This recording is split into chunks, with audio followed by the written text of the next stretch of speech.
precocious, playful, prepubescent. These telegenic tots are so adorable. This is my first premiere. You'll be powerless to resist them. Don't fight it. Just leave the next 2 hours to us. Hit it, fellas. We're counting down the 50 cutest child stars in entertainment history. I like to act. Love to act. You doing what I love. What you talking about, Willis? Where did these kids come from? And where did some of them go? And most importantly, what was it like being that close to John Stamos' mullet? Whoa, baby.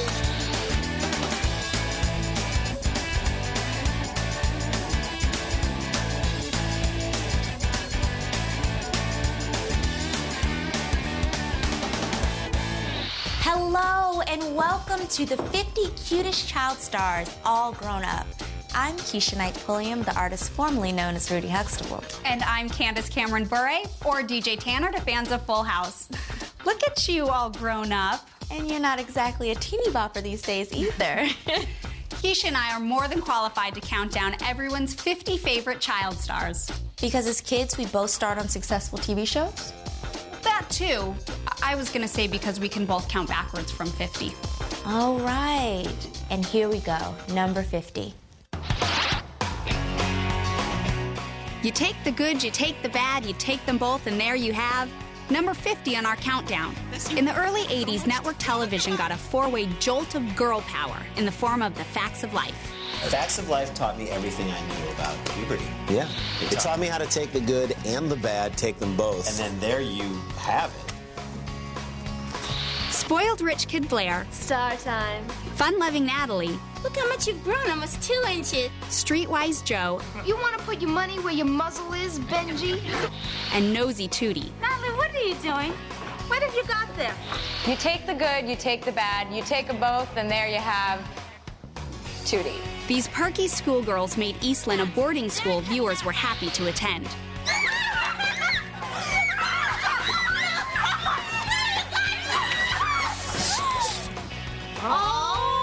Each one complimented each other because they were so different. We were just young girls, and we were given the opportunity to just have fun. People are very loving towards me, and because Natalie was such a great, funny person. Lisa Welchel, Kim Fields, and Mindy Cohn were part of the original cast, along with 4 others, including 11-year-old Molly Ringwald. After the first season, it was goodbye Molly, hello Nancy McKeon. Joe Polnicek was amazing because they were always like, hey, can you fix my motorcycle? Absolutely. Absolutely. Hey, Joe, can you want to start a Melissa Etheridge fan club? Totally. Hey, Joe, what's going on with the softball team? You got the uniforms I've got ready? the uniforms worked out. After 9 seasons and countless hijinks, the girls learned TV's hardest fact of life, cancellation. My favorite character on The Facts of Life wasn't even any of the girls. It was Mrs. Garrett with a big Cinnabon on her head. When Facts of Life ended, Edna Garrett, which I don't know her real name. I don't think she has a real name. I just call her E.G. E.G.? E.G. said to herself, I'm going to Lifetime to die. Yes. Lisa is now a mother and author. Mindy became Velma on the Scooby-Doo cartoon.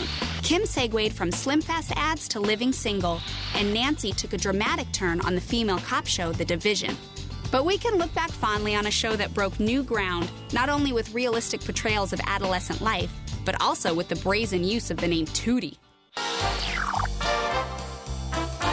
These days, if your mother claimed to be a witch, you'd be yanked away by Child Protective Services.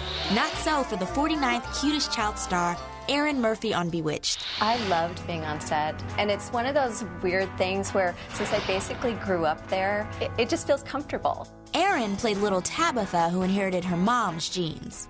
Go on, Tabitha. But, Mommy, she's easier to play with this way. I don't want to play with you. And you do as I say, young lady. No. Spunky little kid, ain't she? This was great news for Tabitha, because nothing wins a playground argument like turning your classmate into a frog. I'm doing it. I thought Bewitched was a little misleading because when I used to watch that show as a little girl and saw her wiggle her nose, I didn't know she was a witch. I thought she had a cocaine problem. After Bewitched, Erin took her broomstick and flew behind the camera. She's done everything from makeup to casting to stunt work. Erin Murphy is now a motivational speaker, and I think that's great because if she could get over the trauma of having her dad get recast, then, she's got to know something. I think Being a child star doesn't really define me as a person. It's just part of who I am. Along the way, she magically found time to have 6 kids of her own. Yes, 6. And as far as we know, none of them twitch their noses. Yet. All right, ladies, it's time to fess up. If you were a girl of the 80s, you had a poster of our number 48 Chad Allen on your bedroom wall. I was a bit of a teen magazine phenomenon for a little while there, okay? So it was me, Kirk Cameron, Jay Fox, thousands and thousands of fan letters coming in from girls and boys around the country. Chad Allen was a teen heartthrob from the get-go because he had perfect highlights, and everybody wanted him. Chad was all over the dial during the 80s, from St. Elsewhere to Webster to Our House. He grew into a teen idol as Zach on My Two Dads. I was doing something that I loved to do from the very beginning. I fell in love with acting when I was a child, and I got to keep doing it. At the age of 19, Chad stepped out of teeny bop roles and into the 1800s.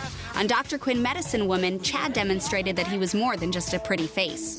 It was a show that I never thought would succeed. I said, well, there's no way this Western is going to last for more than a season. Okay, I'll do it. And 6 years later, we were still doing it. These days, Chad is still acting and is very open about his personal life, but he's just as dreamy as ever. People love to ask me, do you think coming out hurt your career? You know, it's everybody's favorite question. And maybe it did, but I don't care. Guys have always had the hots for our child star number 47. But now that she's a little older, they can actually admit it. Natalie Portman made her film debut at 13, playing an assassin's apprentice in The Professional. Then she took a Lolita-style turn as a 15-year-old in the movie Beautiful Girls. So you got someone new? Yep. You. What? You. You're my new boyfriend, Willie. You want to? Well, we have a little age problem. I know where star-crossed is Romeo and Juliet. Natalie not only grew up to become one of those beautiful girls, she also became queen of a galaxy far, far away. I know what it's like to be wanted by a lot of old men. We can't get away from the crazy Star Wars fans, and we weren't even in the movie. I was just in line at the Cinerama Dome. In the 3 Star Wars prequels, Natalie achieved major movie stardom as Luke Skywalker's mom, Padme. And it's so nice and it's so exciting to be part of something that people are so passionate about and love so much. Being a Star Wars fan is like a whole nother ballgame. She should be happy that there's not crazed the professional fans chasing her. Natalie appealed to an entirely different audience as a stripper in the movie Closer. The 23-year-old scooped up an Oscar nomination, announcing to the world that this former child star had turned into one of the most talented grown-up actors around. A Harvard degree didn't hurt either. I definitely grew up a lot during college, clearly. She would outsmart me in a smart contest for sure. But I think I got her in arm wrestling. Most child stars just have to be cute.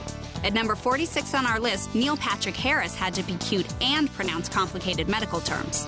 As child prodigy Dr. Doogie Howser, MD, Neil practiced medicine while juggling the trials of teenage life. Girls, zits, and a best friend who constantly snuck through his bedroom window. He still managed to be friends with kids his own age, and I think that's because he could write prescriptions.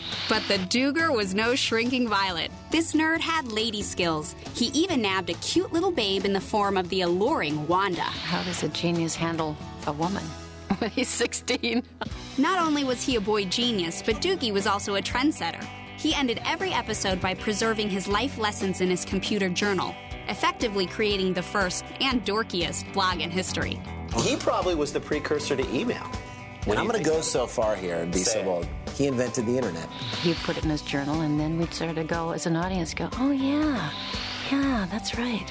He made looking at a computer screen at the end of every show exciting. He was Carrie Bradshaw before Carrie Bradshaw was Carrie Bradshaw. He was Sarah Jessica Parker while she was still on square pegs. After 4 seasons as the pint-sized MD, Neil hung up his stethoscope and turned to the stage. In 1997, he got good reviews for his performance in the musical Rent.